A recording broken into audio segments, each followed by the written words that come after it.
The Articles of Confederation, the first Constitution of the United States, called for a firm league of friendship among the 13 new states, but each would maintain itself as sovereign, free, and independent. For all intents and purposes, these United States were 13 separate nations. The Articles did not create an executive or judicial branch, and although the Congress could legislate for the states, it had no power over individuals, so there was no way to enforce the laws. Most important, there was no way for the Confederation to levy taxes to pay for the Revolutionary War. These and many other problems were discussed at the Constitutional Convention. In addition, the framers had to decide how much power to give to the states and how much to the national government. They agreed on a system of shared power called federalism. The federal system of government divided power between the central government and the formerly independent 13 colonies. The central government, which we call the federal government, would be responsible for matters of mutual concern to all of the states that it served.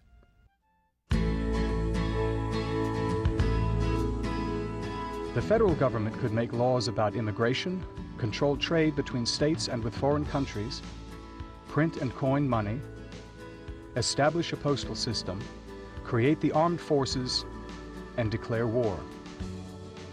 The federal government could also establish foreign policy and copyright and patent laws.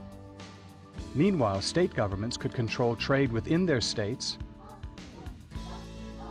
oversee education, create local governments, make laws regulating marriage and divorce, and set standards for all professional licenses and requirements for elected officials. Some powers are shared between state and federal governments. These are called concurrent powers. Both levels of government collect taxes and borrow money. Both create laws to maintain health, safety, and welfare. Both set up court systems. Both set minimum wages, and both can charter banks. Local governments are given their powers by the states.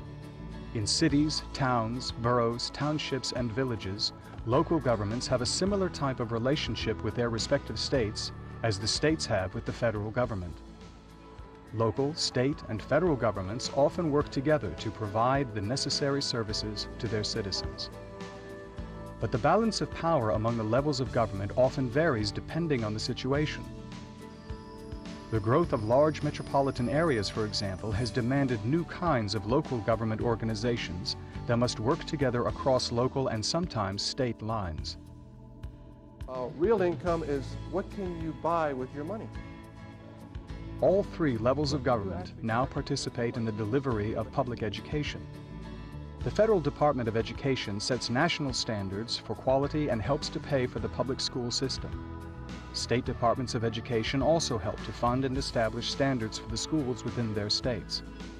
And of course, local property taxpayers help to fund local schools through property taxes and elect school boards to manage them. While there is cooperation between the states and federal government, there are also conflicts. In cases of conflict, the Supreme Court serves as the umpire between the states and the federal government, a role first established in the famous case of McCulloch versus Maryland in 1819. In this way, the Constitution remains the supreme law of the land.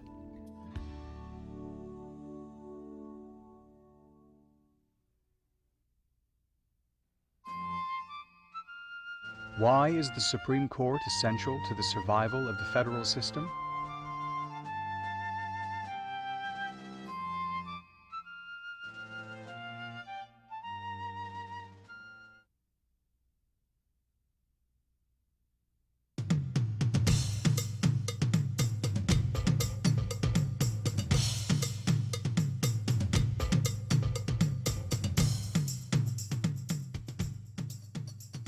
For 50 years, the Fresh Kills landfill, a 2,200-acre facility in Staten Island, New York, took most of the household wastes of New York City residents.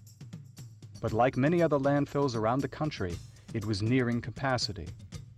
And it was also built long before strict environmental standards for landfills were adopted. Fresh Kills began its life as a waste disposal facility in the 1800s when animal waste from local slaughterhouses was brought there. Today, the landfill is owned and operated by the New York City Department of Sanitation, which is responsible for its operational procedures and the identification of problems like leakage into the water table and pollution of the water or shore where it is located. But a variety of federal, state, and local laws and regulations govern present and future use of the landfill to protect the environment and public health. When the decision was made to close Fresh Kills in 2001, agencies from all levels of government worked together to make sure the facility could be turned into a recreation area in accordance with the laws of each. The New York City Department of City Planning was responsible for designing the parkland that would rise on the Fresh Kills site, while the New York State Department of Environmental Conservation will oversee the return of the landfill to wetlands and the building of public recreation sites in partnership with the New York City Planning Department. Meanwhile, the New York City Sanitation Department also worked with the state of New York to assure a safe and environmentally sound closure of the site. And the Federal Department of Environmental Safety and the Environmental Protection Agency worked with the city and state to make sure all air quality issues were addressed. With agencies from the federal, state, and local government working together, Fresh Kills was successfully downsized from 13,000 tons of garbage a day at its peak to its last barge of garbage on March 22, 2001. In September 2003, the mayor of New York announced a $3.8 million master plan to convert this largest landfill in the nation into a public park 2.5 times the size of Central Park.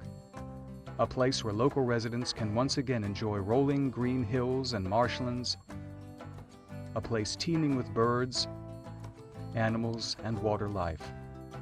For the residents of New York City, it will be a happy ending, but not for many residents in neighboring states like New Jersey, Ohio, Pennsylvania, and Virginia, where New York City's trash is now sent.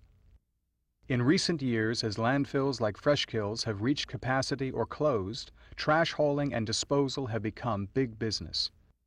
So big, in fact, that efforts by members of Congress in Pennsylvania and Virginia to limit the amount of garbage that can be exported to their states have so far been unsuccessful. The Supreme Court has ruled that landfills are legitimate forms of interstate commerce and can legally take in as much garbage as they can manage.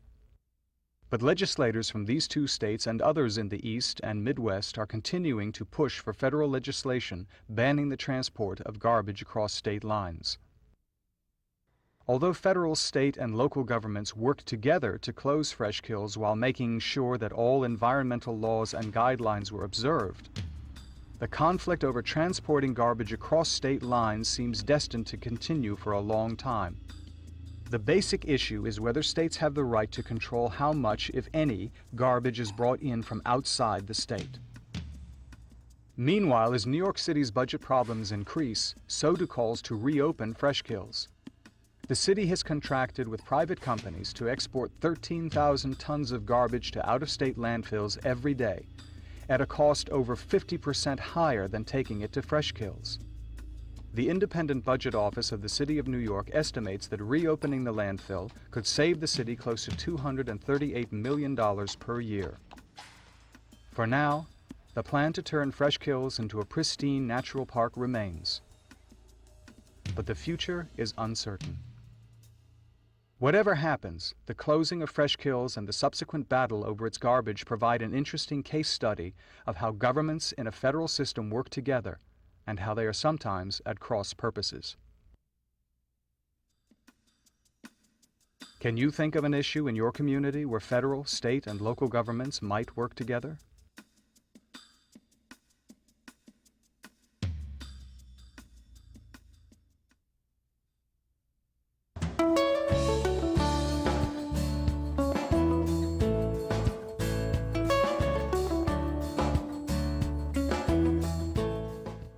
The relationship among local, state, and federal governments is a very important one. All three must work together in order to make our lives run smoothly. Your education, for example, is paid for by all three entities. Tax dollars, grants, and other revenue sources from local, state, and federal governments provide money to pay for your teachers' salaries, desks, textbooks, and classrooms. For example, the town of Fair Lawn, New Jersey gets over $51 million from local taxes to pay for their school system.